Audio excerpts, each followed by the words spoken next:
Señoras y señores, muy buenas noches. Bienvenidos a esta nueva edición de Galicia Opina. Los datos del paro publicados esta semana parecen dar la razón a quienes, como nuestra invitada de esta noche, consideran que en el último trimestre de este año la economía comenzará a dar síntomas reales de recuperación. Esta noche está con nosotros la conselleira de Facenda de la Xunta de Galicia, doña Elena Muñoz. Muy buenas noches y bienvenida a este programa. Muchas gracias. Como siempre me acompañan 5 profesionales del periodismo. Está con nosotros en primer lugar nuestra colaboradora, la periodista María Méndez. Buenas noches, María, bienvenida. Gracias, Carla, buenas noches. A su lado el periodista y comentarista político Pepe Castro. ¿Qué tal, Pepe? Buenas noches. Buenas noches.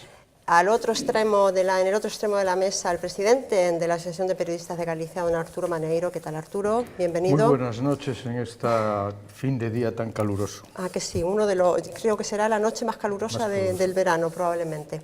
A su lado, la periodista Ana Peón, colaboradora habitual de este programa. Bienvenida, Ana. Y finalmente, colaborador también de Galicia Opina, el periodista Jacinto Ruiz. ¿Qué tal, Jacinto? ¿Cómo estás? Buenas noches a todos.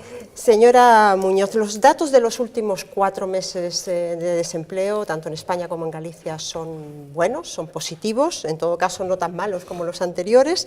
En junio, cerca de 10.000 parados menos para Galicia. ¿Podemos lanzar las campanas al vuelo? ¿Tiene usted otros datos económicos que permitan pensar que estamos empezando a salir del túnel? Pues yo creo que en primer lugar debemos ser prudentes en el análisis de las cifras, pero dentro de esa prudencia sí que es verdad que estamos comprobando que en los últimos meses parece que hay ya un cambio de tendencia. Desde luego la evolución del desempleo en Galicia está siendo mejor en este año 2013. Estamos, como comunidad autónoma, siguiendo además en la línea que llevamos manteniendo en los últimos años, es decir, la tasa de paro en Galicia es inferior a la tasa de paro que hay en España. Acabamos el año 2012 con 5 puntos de diferencia en tasa de paro con respecto a la tasa que hay en España, y vemos que este diferencial se sigue manteniendo ahora que también los datos empiezan a cambiar y empiezan a ser más positivos.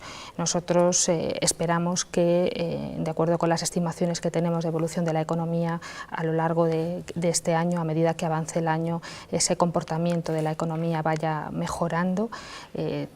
También lo ha ratificado así el Gobierno de España para toda España, pero en concreto también para Galicia, y por lo tanto, pues en este momento, con toda la moderación de la situación que evidentemente nos encontramos, pero sí que se observa ese cambio de tendencia. Yo soy por naturaleza optimista y bueno, yo creo que los indicadores principales económicos sí que nos están diciendo todos, nos están apuntando todos en una misma dirección en este momento. De todas maneras, con toda esa prudencia del mundo también, lo cierto es que la otra cara de esa moneda, ¿no?, optimista y de buenos datos, es que tenemos un sistema financiero que está prácticamente a punto de desaparecer, un sector naval que está un poco en la cuerda floja, ¿no?, y a la espera de soluciones, y luego pues algunas empresas emblemáticas del tejido productivo gallego que también están pues en un estado de quiebra virtual, como puede ser el caso de Pescanova. ¿Esto no ensombrece un poco el panorama? Esto añade mucha preocupación, desde luego, a la situación que hay a día de hoy, y la situación por la que, como decía, están atravesando pues, empresas muy importantes, entidades muy importantes para la comunidad autónoma. Yo creo que en estos momentos y en estos momentos de crisis y de especiales dificultades, todas las administraciones públicas, tanto españolas como de las comunidades autónomas, como a nivel comunitario, tenemos que actuar siempre dentro de la máxima responsabilidad, y desde luego la posición del Gobierno de Galicia en ningún caso es cruzarse de brazos ante esta situación. Se está participando y se está teniendo una actuación pues, proactiva en todos los problemas que tiene en este momento la economía de Galicia, véase pues todas las actuaciones y las gestiones que se han realizado para el apoyo al sector naval a través de contactos en otros países, como puede ser con Pemex, con México y con otros países que ha encabezado el propio presidente de la Xunta y el consejero de Economía e Industria también. Estamos también apoyando a Pescanova en este momento en ese crédito para dar de liquidez y digamos garantizar pues que a corto plazo pues se resuelvan esos problemas de liquidez que pueda tener la compañía y haya posibilidad de que se levante en este momento la situación concursal que tiene. Por tanto, también ahí estamos apoyándolo y desde luego estamos defendiendo a las empresas gallegas allá donde es necesario, y en el caso del sector naval pues también es muy especialmente pues se ha dado un paso adelante para defenderlo ante lo que entendemos que es una decisión lesiva para los intereses de los astilleros gallegos por parte de la Comisión Europea de Competencia y del comisario. Usted ha llevado a cabo en los últimos años, cuando sustituyó a la exconsellera Marta Fernández Curraz, pues la continuidad de una política de austeridad que ha situado Galicia pues dentro de las comunidades que han logrado controlar el déficit y la contención del gasto. ¿Hasta cuándo seguiremos con esa política de contención? Quiero decir, ¿hay ahora, una vez que Galicia ya ha alcanzado ese cumplimiento del déficit, hay margen para aplicar políticas de crecimiento? Pues desde luego nosotros pensamos ya desde el primer momento, y como decía, ya desde el año 2009 se empezaron a aplicar políticas de control de gasto, políticas de reducción del gasto corriente, sobre todo del gasto improductivo, de reducir allá donde era pues un exceso y donde se podía, y sobre todo pensar en cómo queremos la administración pública en un contexto que no se había dado hasta el momento, que era una bajada tremenda de los ingresos públicos. Y cuando afrontas esa bajada de los ingresos públicos, lo que las administraciones públicas tenemos que garantizar es el equilibrio de nuestras cuentas, es contribuir al equilibrio de la economía a través del equilibrio de nuestras cuentas públicas, gastando solamente aquello que tenemos. Nosotros pensamos que el aplicar esa política de reducción y de control del gasto, que es fundamentalmente ese gasto improductivo, priorizando las partidas de gasto social, que son la primera competencia que tenemos las comunidades autónomas y que en todo caso tenemos la responsabilidad de mantener esa prestación de los servicios públicos, pues que esa política y ese camino ha tenido sus frutos, y desde luego, y hablábamos antes de los indicadores económicos, se puede ver que todos los indicadores económicos de esta comunidad son mejores que el resto. ¿Y qué es eso? ¿Qué es lo que nos permite? Pues nos permite pensar en estos momentos y ya pensarlos para los presupuestos del 2013, ya empezamos a pensar en ese camino, los presupuestos del 2013, lo que otras comunidades no pueden es, vamos ahora a dar un paso más y vamos a iniciar políticas de reactivación dentro de los recursos presupuestarios que tenemos, y por eso se creó ese fondo de crecimiento en los presupuestos del año 2013, y desde luego acabamos ahora ya de aprobar la orden para la elaboración de los presupuestos del 2014, ya estamos empezando a trabajar en los presupuestos del año que viene. ¿Hay posibilidad de que se incremente ese fondo? Una de las prioridades, desde luego, de esos presupuestos van a ser las políticas de crecimiento, como decimos en la propia orden. Sí. Ahora estamos a la espera de cerrar lo que va a ser el objetivo de estabilidad presupuestaria para las comunidades autónomas para el año 2014, tenemos que cerrar el 13 y también vamos en este mismo mes de julio en el Consejo de Política Fiscal y Financiera a cerrar el del 2014, y cuando lo sepamos ya podremos, y sepamos los ingresos del sistema de financiación, podremos planificar lo que va a ser el presupuesto del año 2014, pero ya digo, con esa orientación clara que tenemos, por un lado de preservar el gasto social y por otro lado es establecer políticas que reactiven nuestra economía en el ámbito de las competencias que tiene la comunidad.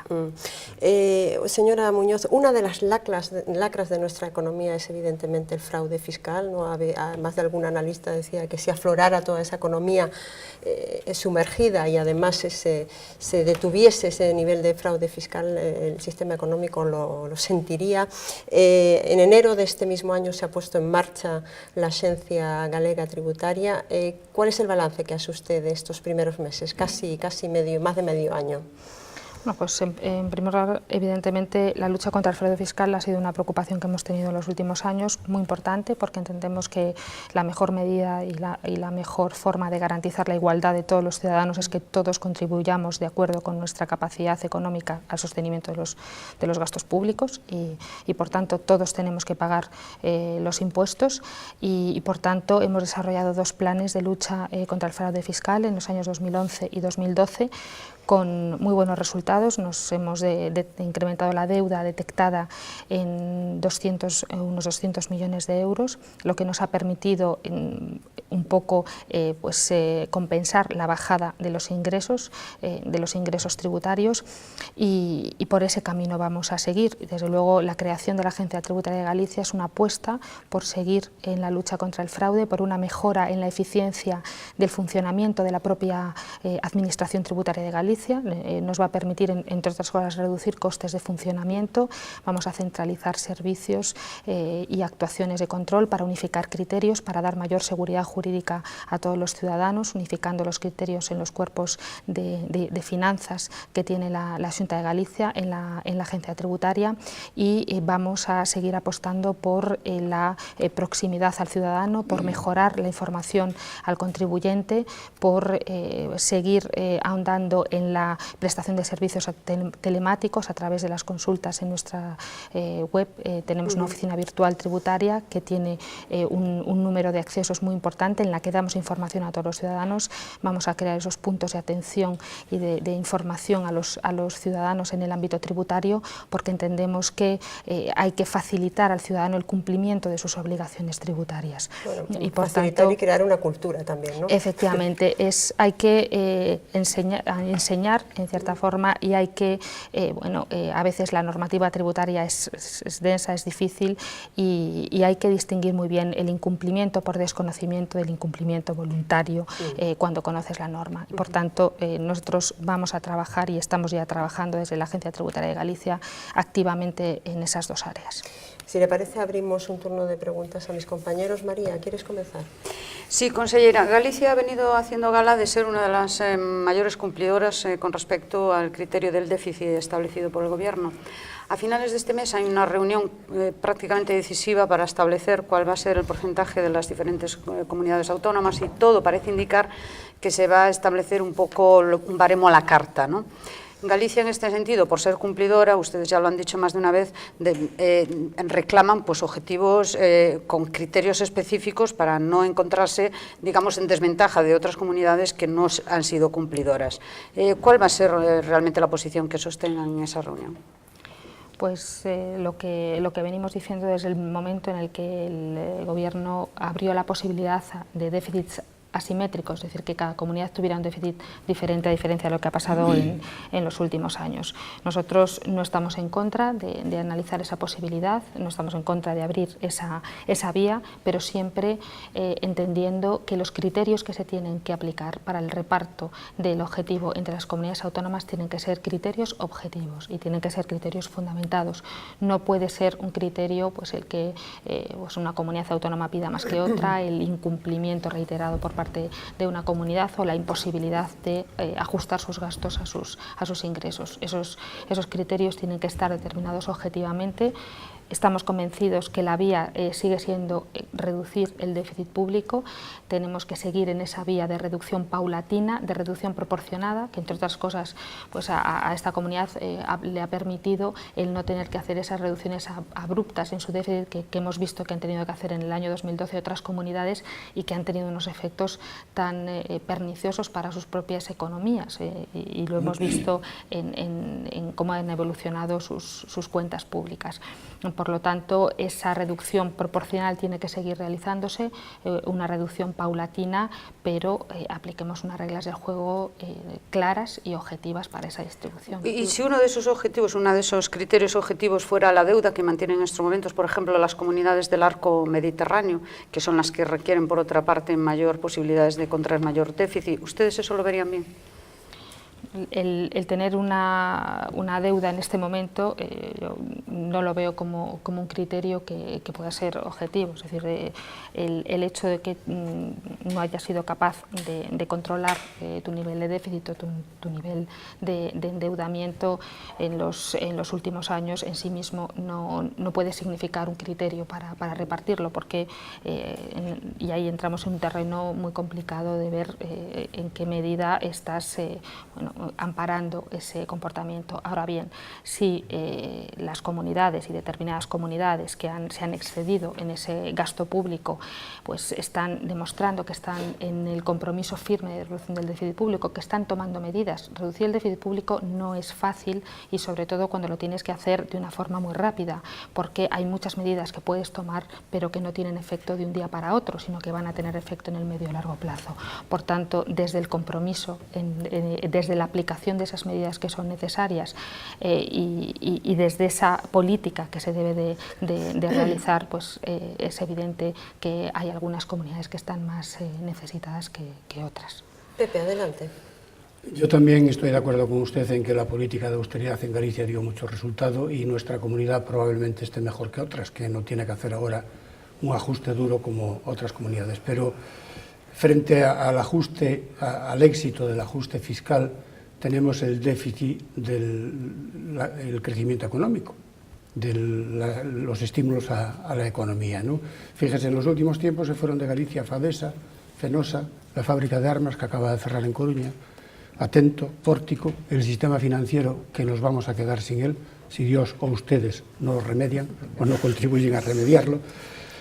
El sector naval está amenazado de muerte, la industria conservera en franco retroceso, el campo hecho un desastre en muchos aspectos. Es decir, Galicia se está quedando con territorio, y un territorio además amenazado por incendios forestales ahora en verano, ¿no? Son conscientes de que esto es un páramo apocalíptico. Es que es la realidad, no es lo que hay, ¿no? Tristemente es lo que yo veo, al menos. Evidentemente Galicia está en un momento de crisis, como está España, y Galicia no es una isla que pueda estar aislada de la situación económica que atraviesa en este momento el país, y yo me atrevería a decir que no solamente España está atravesando por dificultades, incluso las economías más desarrolladas, digamos, están teniendo un comportamiento de su economía peor de lo que inicialmente se esperaba. Por tanto, es verdad que estamos en una situación de crisis, es verdad que hay empresas gallegas que están pasando por dificultades, pero un poco lo que antes comentábamos, desde luego desde la Xunta de Galicia y desde el ámbito de nuestras competencias estamos apoyando los sectores que son estratégicos para nuestra economía. La evolución del PIB, como comentaba, es verdad que estamos en recesión, pero también es verdad que de acuerdo con los datos a 31 de diciembre del 2012, el comportamiento del PIB de Galicia es 5 décimas mejor que el PIB estatal, es decir, estamos comparativamente mejor. El índice de producción industrial de Galicia, con todos los problemas que puedan tener nuestras empresas, pues somos la comunidad autónoma, la segunda, que mejor comportamiento tiene el índice de producción industrial en el último año. Tenemos tasas positivas desde hace muchos meses y estamos pues en una situación pues, comparativamente mejor con las dificultades que estamos pasando. Por lo tanto, la política que se ha llevado a cabo, la política de control del gasto, el que tengamos las cuentas equilibradas, ¿qué es lo que ha permitido para esta comunidad? Que desde la administración pública no se transmita esa inestabilidad al resto de la economía y no se tengan que tomar medidas extraordinarias que perjudiquen la propia evolución de nuestra economía, teniendo en cuenta que evidentemente estamos en recesión y que evidentemente tenemos problemas que tenemos que solucionar. Pero yo creo que muchas de esas empresas, algunas todavía están peleando por su continuidad. Desde luego desde la Xunta estamos pues, intentando apoyarlas y somos plenamente conscientes de que en las medidas de nuestras posibilidades, y lo comentábamos antes desde el propio presupuesto de la Xunta y desde las competencias que tenemos asumidas, vamos a seguir apoyando nuestro tejido industrial para que consiga salir de esa situación. ¿Qué pueden hacer porque Nova Galicia Banco no se vaya de Galicia? Ahora mismo están dos posturas encima de la mesa. un fondo de inversión, con lo cual cierta galleguidad estaría asegurada, porque los servicios centrales y capacidad de decisión quedaría aquí, o que se vaya a la órbita del BBV, del Santander o de CaixaBank, ¿no? Con lo cual, lo último que nos queda del sistema financiero gallego ha desaparecido. ¿Qué capacidad de maniobra tienen ustedes en este sentido, si tienen alguna? Nosotros, si por algo nos hemos destacado en este tema en concreto, es por nuestra apuesta clara por la necesidad de que haya un sistema financiero gallego, una entidad financiera gallega, propia, radicada en Galicia y preocupada por la situación de las empresas y de las familias gallegas y para dar financiación sobre todo a las empresas y a las familias gallegas. Y desde luego ese ha sido nuestro objetivo en los últimos años y a día de hoy desde luego sigue siéndolo. Ahora estamos en una nueva etapa.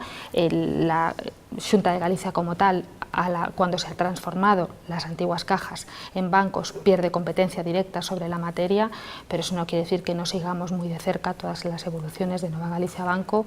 El trabajo que se está realizando, y yo creo que es un poco la muestra de que se está trabajando bien de la entidad, es el propio interés que hay, reconocido por el FROP, sobre la entidad, y desde luego la prioridad de la Xunta es que sigamos teniendo esa entidad financiera gallega, radicada en Galicia y con el centro de decisión en esta comunidad autónoma. Adelante, Jacinto. No, que estás ahí impetuosamente deseando. Hay varias cosas en las que realmente ha dicho muchas, pero a lo mejor había que especificar algunas. Por ejemplo, ha hablado de presupuestos. Los presupuestos son notablemente inferiores, comparables a la del 2005, que representa una disminución difícil de cuadrar cuentas. Y la pregunta que yo quería hacer es si estamos en el camino, pero a lo mejor no nos hemos equivocado de camino siguiendo consejos que hoy nos dicen que no son así. Es decir, desde voces autorizadas, desde la propia UE, dice que la austeridad que se ha convertido en objetivo no era el objetivo adecuado. El Fondo Monetario Internacional, por medio de su directora Lagarde, también lo ha dicho. Pero la última voz del Instituto Mundial de la Economía de la propia Alemania aconseja a Merkel que sí, que efectivamente, como usted ha señalado en algún momento, hay que cuadrar los ingresos y los gastos, pero lo que hay que dar a lo mejor es un tiempo absolutamente distinto al que nos han dado. Es más, aconsejan que no sea inferior a 5 años. Aquí se ha dicho que la política de austeridad va a dar su resultado, pero el panorama que ha planteado Pepe parece hacer pensar lo contrario. Yo no sé si estos recortes en todos los terrenos que se están produciendo lo que va a producir es más desempleo y más miseria.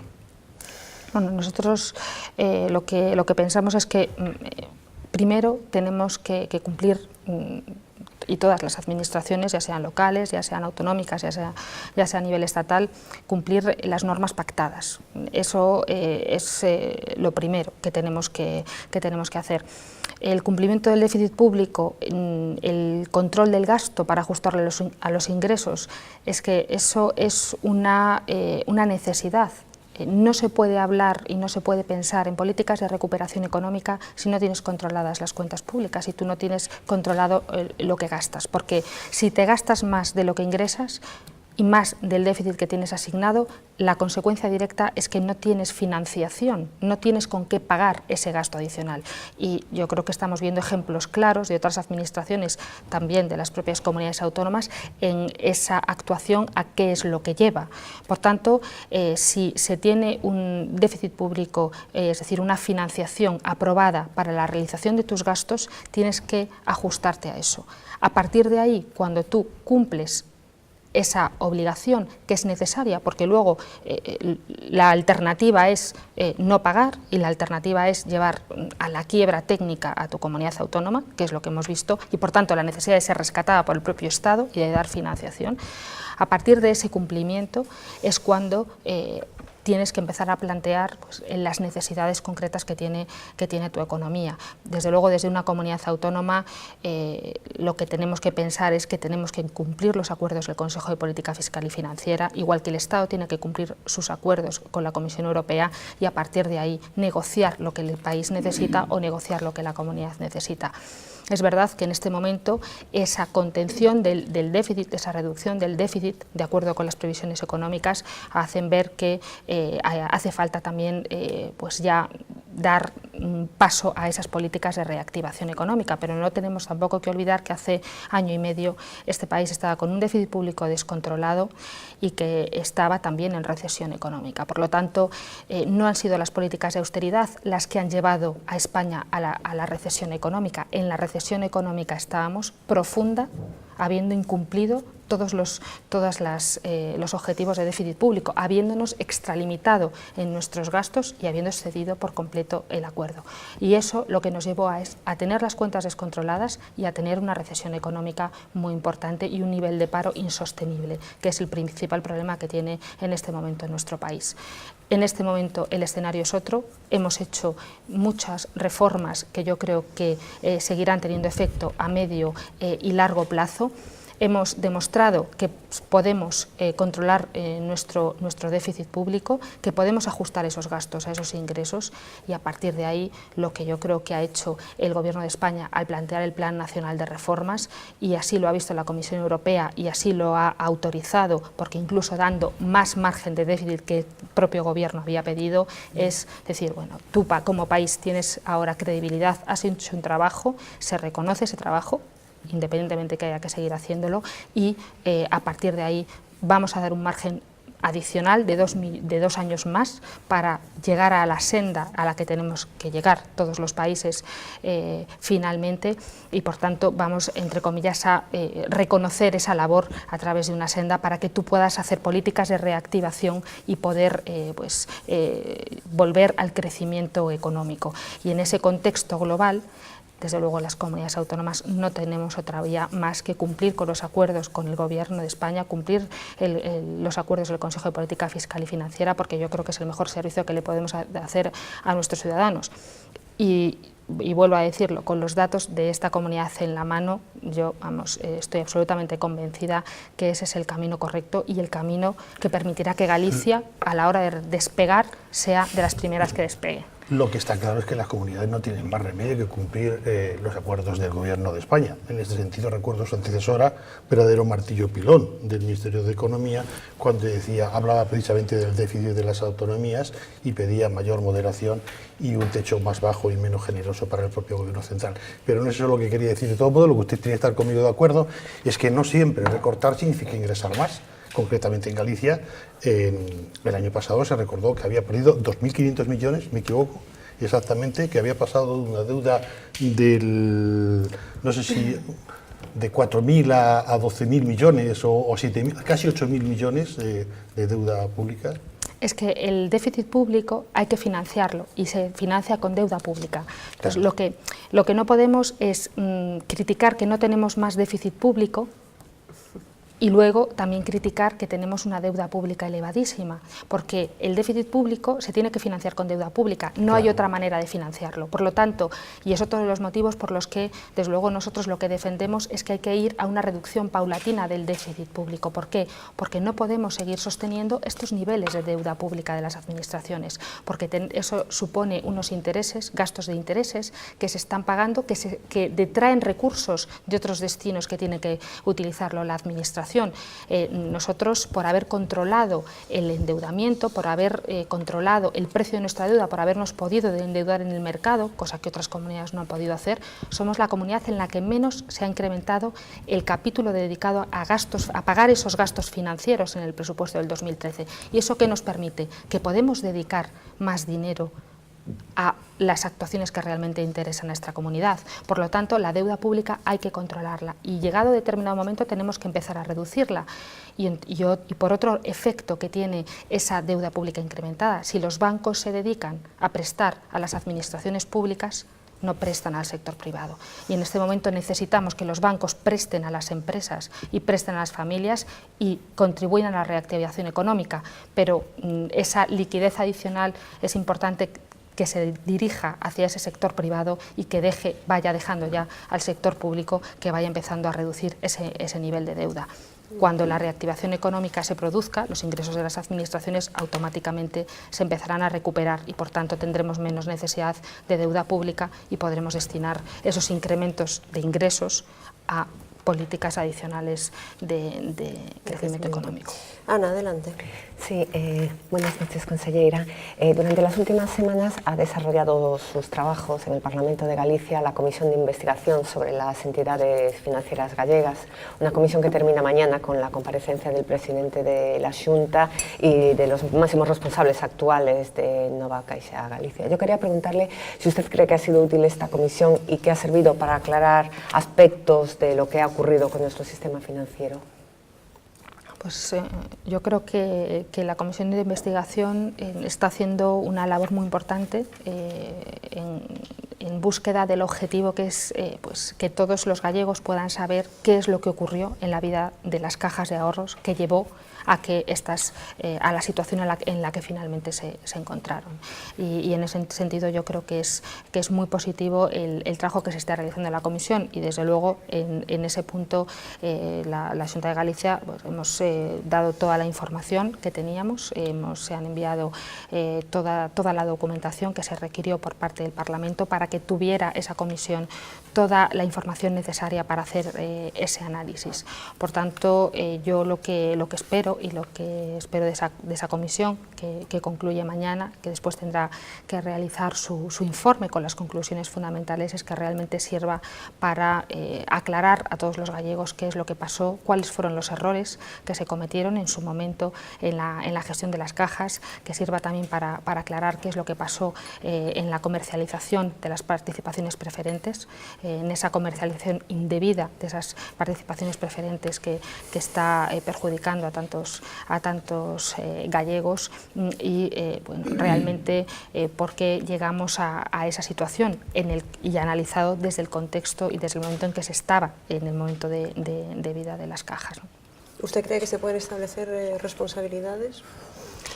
Bueno, eso no me corresponde a mí, le corresponderá a la comisión de investigación después del análisis determinarlo, pero bueno, yo creo que puedan tener elementos suficientes como para, pues, digamos, atisbar qué es exactamente qué es lo que falló en ese momento. Más o menos, también, yo creo que más o menos los ciudadanos saben lo que falló, ¿no? El problema es si hay responsables, ¿no? O no. O si yo es todo, no quiero adelantarme a las conclusiones de la comisión, pero bueno, yo mi opinión en ese aspecto es que yo creo que lo que está quedando claro es que aquí no hay un solo responsable, sino que hay un sistema que estaba en su momento, un sistema con varios actores, desde las cajas hasta los propios órganos supervisores que tenían esa competencia, como el Banco de España, la Comisión Nacional del Mercado de Valores, y lo que ha habido es digamos problemas del propio funcionamiento de ese sistema, de que el sistema llegó a un determinado momento en el que no sirvió para detectar los riesgos en que estaban incurriendo las cajas de ahorros. Pero el sistema lo dirigen personas, ¿no? ¿O es un ente inanimado? Evidentemente lo dirigen personas, eso es, o grupos de personas, es evidente. Bien, Arturo. Bueno, me habéis dejado una posibilidad. Yo le quería preguntar algo más concreto por una cuestión sectorial, que es la universidad. ¿La asignación de recursos a la universidad va a mantenerse, desaparecer, bajar? ¿Galicia se puede mantener una universidad tal como está en este momento? Desde su punto de vista económico, ¿cómo lo ve?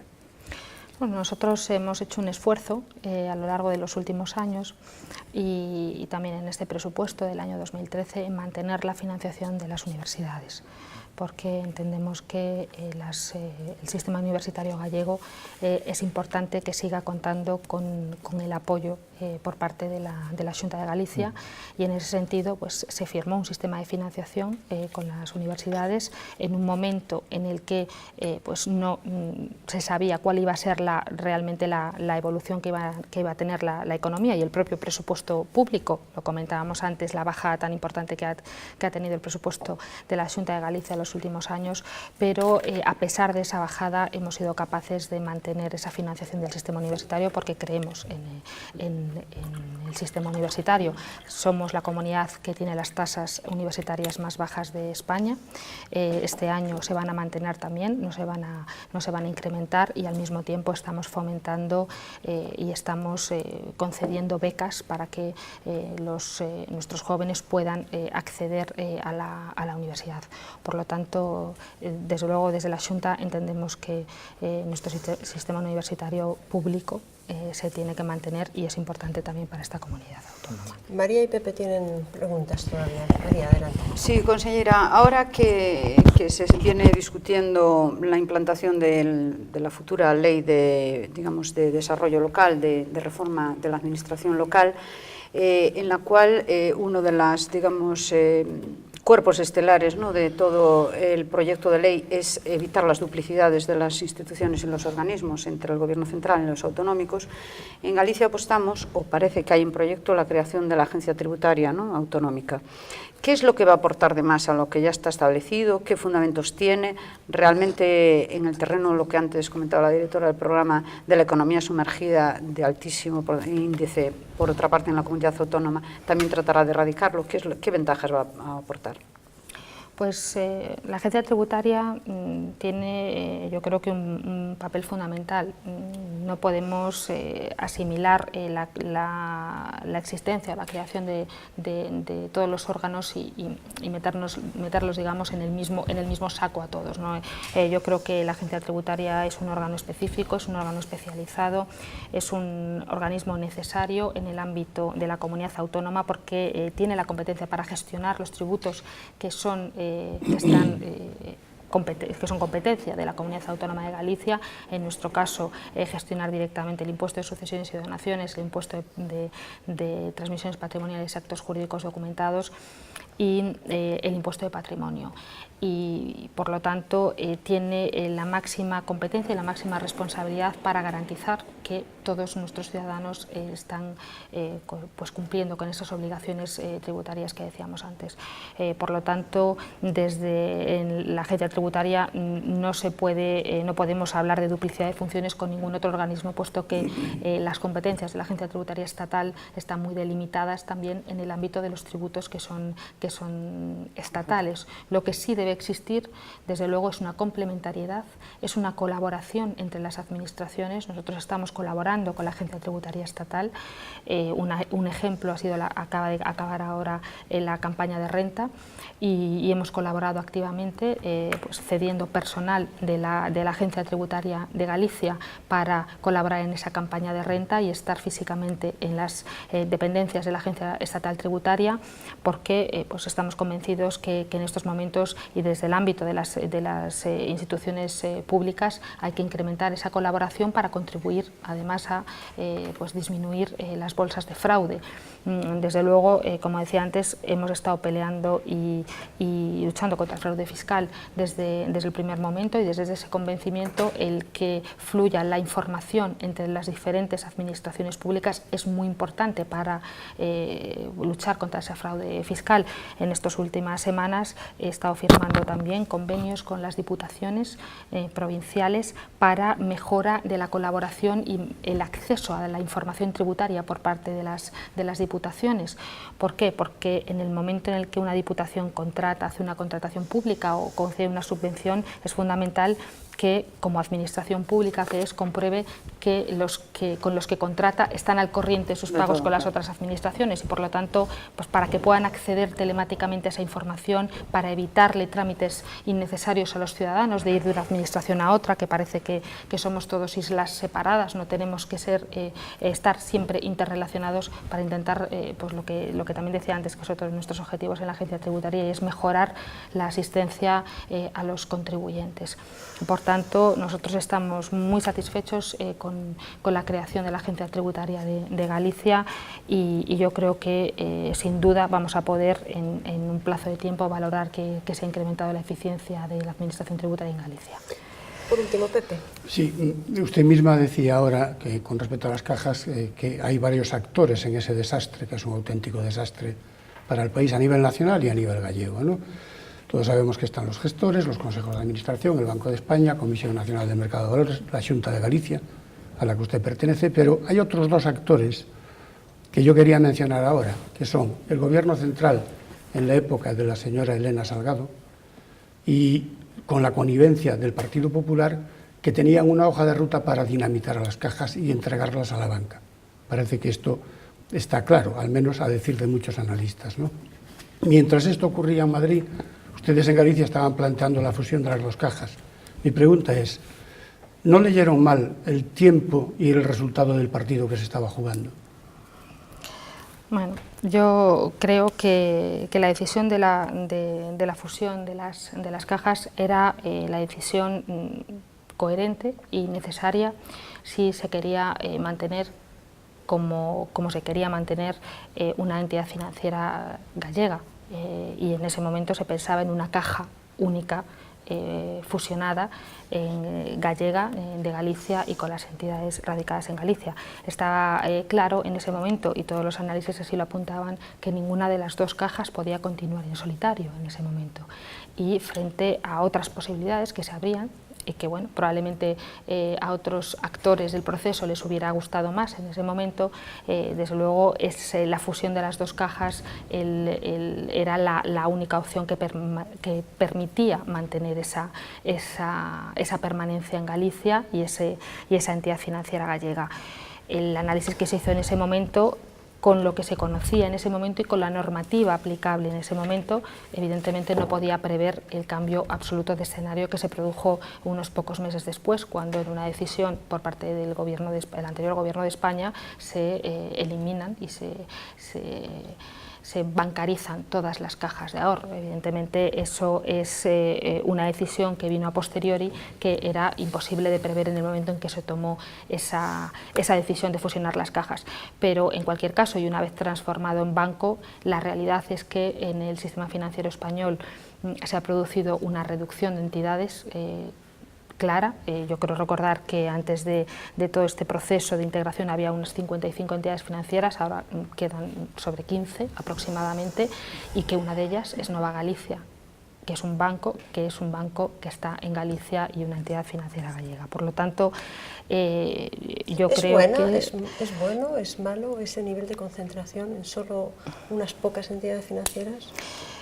Bueno, eso lo podremos analizar en el futuro. Lo que está claro es que las entidades financieras tienen que ser solventes, tienen que tener, igual que lo hablamos para las administraciones públicas, también para las entidades financieras, tienen que tener sus cuentas claras, tienen que tener sus riesgos controlados y tienen que tener pues estabilidad suficiente para dedicarse a su trabajo, que es dar préstamos y dar liquidez a la economía y a todo el sistema, y por lo tanto pues, lo que necesitamos es que lo que tenemos sea fuerte y sea capaz de atender las necesidades del mercado.